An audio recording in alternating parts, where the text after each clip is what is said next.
প্রিয় দর্শক, ভিডিওটা দেখা মাত্রই আপনার শেয়ার করতে হবে, কারণ কি এই ভিডিওতে আমি আপনাদেরকে অনেক কিছু দেখাতে যাচ্ছি এবং কি ভিডিওটা শেষ পর্যন্ত দেখুন।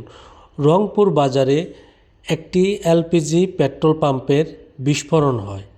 এতে ভয়াবহ কতটা ছিল যা আপনারা না দেখলে কখনো বুঝতে পারবেন না, তাই ভিডিওটা শেষ পর্যন্ত দেখুন, তাহলে বুঝতে পারবেন। ভয়াবহ এতটাই ছিল যা বলার মতো না। পেট্রোল পাম্প থেকে 100 মিটার দূরে কিছু সংখ্যক ঘরবাড়ি এবং কি এসি বাস, আপনার কিছু দোকানের কাচের গ্লাস পর্যন্ত ভেঙে যায়। তাহলে একবার চিন্তা করুন, এই বিস্ফোরণটা কত বিকট শব্দে পরিণত হয়েছিল, যে শব্দে এসি বাসের গ্লাস এবং কি কয়েকটা ঘরও, আপনার অবস্থা দেখুন ঘরগুলোর কি হয়েছে।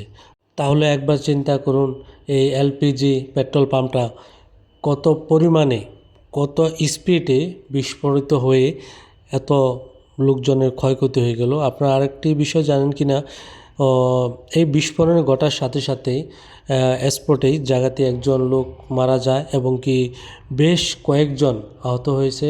এদেরকে হসপিটালে নিয়ে যাওয়া হয়েছে। আমি আপনাদের এখানে যা আশেপাশে ক্ষয়ক্ষতি হয়েছে আমি আপনার কমেন্টে ছবিগুলো দিয়ে দেবো এবং কি একটি থাম্বনেইল বানিয়ে আমি যে গাড়িগুলো ক্ষতি হয়েছে সেটা আমরা ওইখানে দিয়ে দেবো। আপনারা প্লিজ সবাই দেখে নেবেন এবং কি এরকম ঘটনা যাতে না হয় আমরা সেদিক দিয়ে খেয়াল রাখবো। আর যে পেট্রোল পাম্পের মালিক ছিল, আমি তাদেরকে বলবো আপনারা আপনাদের পেট্রোল পাম্পের সেফটির ব্যবস্থা করুন, না হয়তো আজকে রংপুর, কালকে পুরো বাংলাদেশে এই ঘটনা হতে পারে।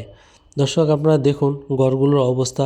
এই যে আপনার যে এসি বাসটার কথা আমি বলেছিলাম প্রথমে, এসি বাসটা দেখুন গ্লাসগুলো ভেঙে চুরে একেবারে কি হয়ে গেছে।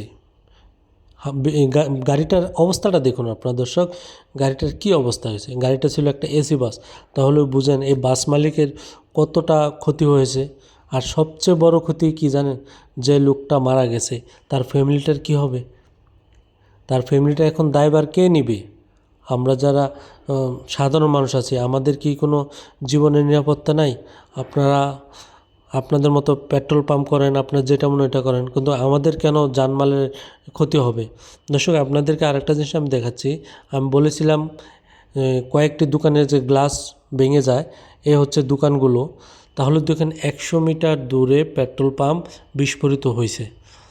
তার প্রভাবটা দেখুন 100 মিটার দূরে থাকা কিছু দোকান এবং কি গাড়ির উপরে এসে আঘাত এনেছে।